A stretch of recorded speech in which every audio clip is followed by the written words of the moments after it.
وَإِذْ بَوَّأْنَا لِإِبْرَاهِيمَ مَكَانَ الْبَيْتِ أَلَّا تُشْرِكْ بِي شَيْئًا وَطَهِّرْ بَيْتِيَ لِلطَّائِفِينَ وَالْقَائِمِينَ وَالرُّكَّعِ السُّجُودِ۔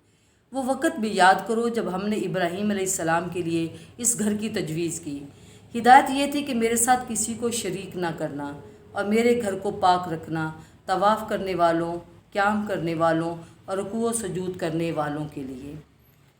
عرب کے لوگ حضرت ابراہیم علیہ السلام کے دین کو چھوڑ چکے تھے، ان کے پیغام کو بھول چکے تھے اور مورتیوں کی پوجا کرنے لگے تھے۔ لیکن قریش کے کچھ لوگوں کو اس گمراہی کا احساس ہوا، چنانچہ انہوں نے شرک و بت پرستی کے خلاف آواز اٹھائی اور لوگوں کو حضرت ابراہیم علیہ السلام کا دیا ہوا سبق یاد دلایا۔ مکہ والوں سے انہوں نے کہا، قریش کے لوگوں، ابراہیم علیہ السلام کے بیٹوں، اللہ کا گھر پاک کرو، کعبہ میں تم نے جو مورتیاں رکھ چھوڑی ہیں انہیں توڑ پھوڑ ڈالو، وہ تو بالکل بے جان ہے، نہ سن سکیں نہ دیکھ سکیں، ان کو پوجنے سے کیا فائدہ؟ تم ان کا طواف کرتے ہو، ان پر چڑھاوے چڑھاتے ہو، ان کے نام کی قربانیاں کرتے ہو۔ بھائیو، توریت اور انجیل میں ایک نبی کا ذکر آیا ہے، وہ نبی تمہارے ہی اندر ہوگا، وہ بس آنے ہی والا ہے۔ یہودی عالم، عیسائی پادری اور کاہن سب یہی کہتے ہیں، لہٰذا تم اپنے آپ سے توبہ کر لو اور ابھی سے اس کا انتظار کرو، دنیا میں کامیاب ہوگے اور آخرت میں بھی نہال رہو گے۔ اس وقت یہ بالکل ایک نئی آواز تھی۔ قریش کے کان کھڑے ہو گئے کہ یہ کون لوگ ہیں؟ دیکھتے ہیں تو عمر بن نفیل کے بیٹے زید ہیں، نوفل کے بیٹے ورقہ ہیں، حارث کے بیٹے عثمان ہیں اور جہش کے بیٹے عبید ہیں۔ یہ سب اپنی قوم کی بزرگ اور قابل قدر ہستیاں تھیں، لوگ ان کی عزت کرتے تھے، ہر شخص جانتا تھا کہ یہ چاروں آدمی دین ابراہیمی کے پیرو ہیں۔ انہوں نے شراب اور جوئے کو اپنے اوپر حرام کر رکھا ہے، بت پرستی سے سخت بیزار ہیں، بیچاری لڑکیوں کے لیے سراپا رحمت ہیں۔ اگر سن لیتے ہیں کہ کوئی شخص اپنی معصوم بچی کو زندہ گاڑنے جا رہا ہے، محض مفلسی اور تنگ دستی سے ڈر کر یا باعث ننگ و عار سمجھ کر، تو یہ فوراً جا کر اسے کسی طرح حاصل کر لیتے ہیں اور خود اس کی پرورش کرتے ہیں۔ جوان ہونے پر باپ کی طبیعت راغب ہو تو پھر واپس بھی کر دیتے ہیں۔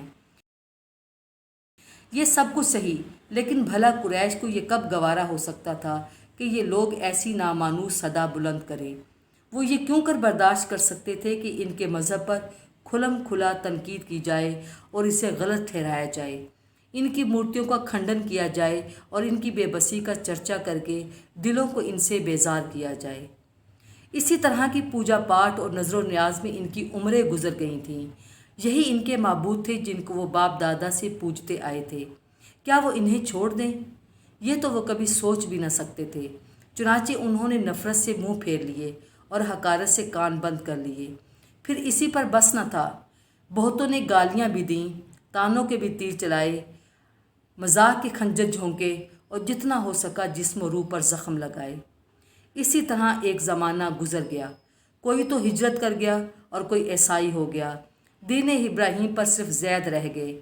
وہ کعبہ کی دیوار سے لپٹ کر روتے اور کہتے، خدایا، اگر میں جانتا کہ تجھے کون سا طریقہ پسند ہے تو اسی کو اپناتا، مگر مجھے نہیں معلوم۔ پھر بے اختیار وہ سجدے میں گر پڑتے۔ چاروں بزرگوں نے اپنے عقیدے کا اعلان کر دیا، جو سمجھا اسے صاف صاف بیان کر دیا۔ پھر اس پر قریش نے ان کا خوب مذاق اڑایا۔ وہی لوگ جو اب تک خوبیوں میں بے مثال اور شرافت و انسانیت کا معیار تھے، انہی میں اب کیڑے ہی کیڑے دکھائی دینے لگے، عیب ہی عیب نظر آنے لگے۔ انہیں کیا خبر تھی کہ ایک جوان اور ہے جو ان کی آنکھوں کا تارا اور دل کا سہارا ہے، جو ان کو دل سے عزیز اور جان سے بھی پیارا ہے، وہ بھی انہی کا اہم خیال اور انہی کے دین کا علمبردار ہے۔ ہاں، اس نے ابھی اعلان نہیں کیا ہے، کیونکہ ابھی وہ خود ہی تنہائیوں میں پڑا سوچ رہا ہے اور حقیقت کی تلاش میں سرگردہ ہے۔ مکہ سے 6 میل پر ہرا نامی ایک پہاڑ ہے۔ اس میں ایک غار ہے جو غار ہرا کے نام سے مشہور ہے۔ محمد صلی اللہ علیہ وآلہ وسلم اسی غار میں چلے جاتے، کئی کئی دن اور کئی کئی راتیں وہی رہتے۔ جس حقیقت کے لیے آپ بےتاب تھے اس کا انکشاف کرتے اور جس معرفت کی آرزو تھی اس کی تلاش کرتے۔ وہاں نہ انسانوں کا شور و غل ہوتا، نہ دنیا کے ہنگامے، بالکل تنہائی اور خاموشی کا عالم ہوتا۔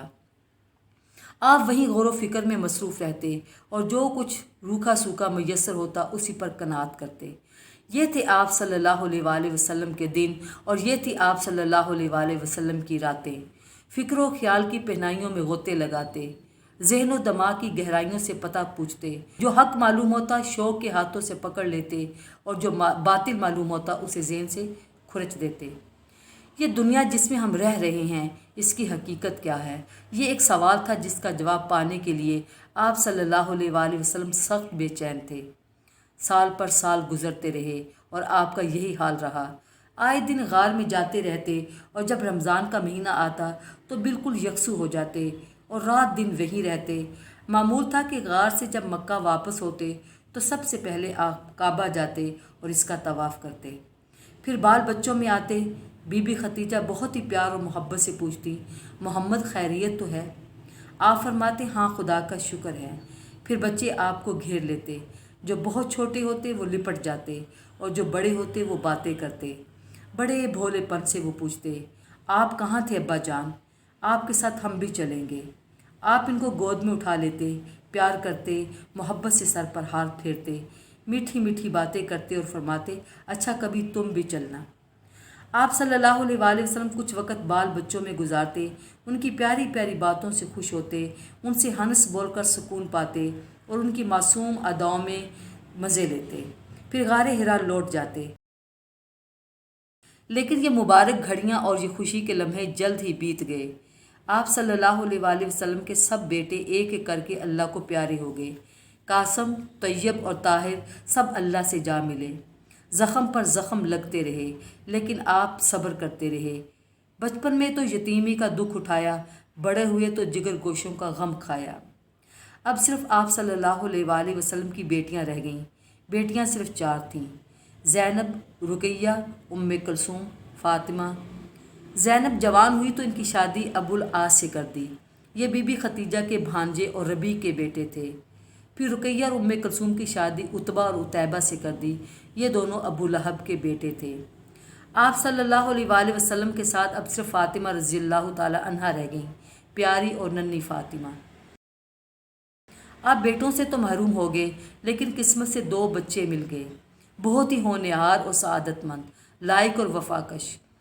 چنانچہ اب وہ دونوں آپ کے بیٹے تھے اور آپ صلی اللہ علیہ وسلم ان کے باپ۔ بی بی ختیجہ کے ایک بھتیجے تھے حکیم بن حزام۔ ایک روز بی بی ختیجہ ان سے ملنے گئیں، پھر واپس ہوئیں تو ایک غلام بھی ساتھ لائیں۔ غلام بہت ہی خوبصورت اور ناز و نعمت میں پروردہ تھا۔ آپ صلی اللہ علیہ وآلہ وسلم نے فرمایا، یہ کیسا لڑکا ہے ختیجہ؟ وہ بولی، حکیم میرے بھتیجے ہیں، شام سے کچھ غلام لائے تھے، ایک مجھ کو بھی دے دیا۔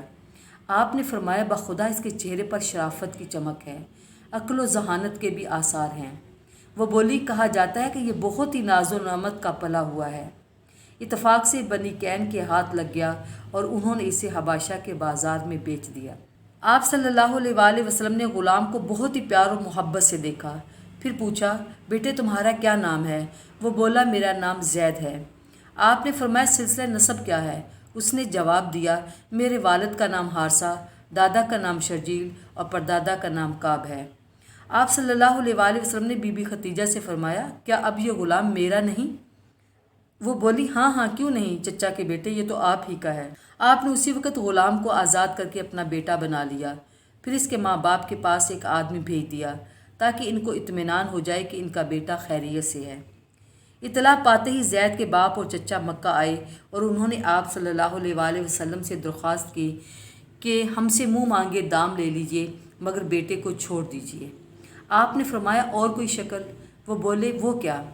آپ صلی اللہ علیہ وآلہ وسلم نے فرمایا، میں بلاتا ہوں اور اس کی خوشی پر چھوڑ دیتا ہوں، اگر وہ ساتھ جانا پسند کر لے تو آپ لوگ اسے لے جائیں، مجھے دام دینے کی بھی ضرورت نہیں، لیکن اگر اس نے میرے ہی ساتھ رہنا پسند کیا تو پھر میں بھی اسے نہیں چھوڑ سکتا۔ انہوں نے کہا، قربان جائیے اس لطف و کرم پر، اس سے عمدہ بات کیا ہوگی؟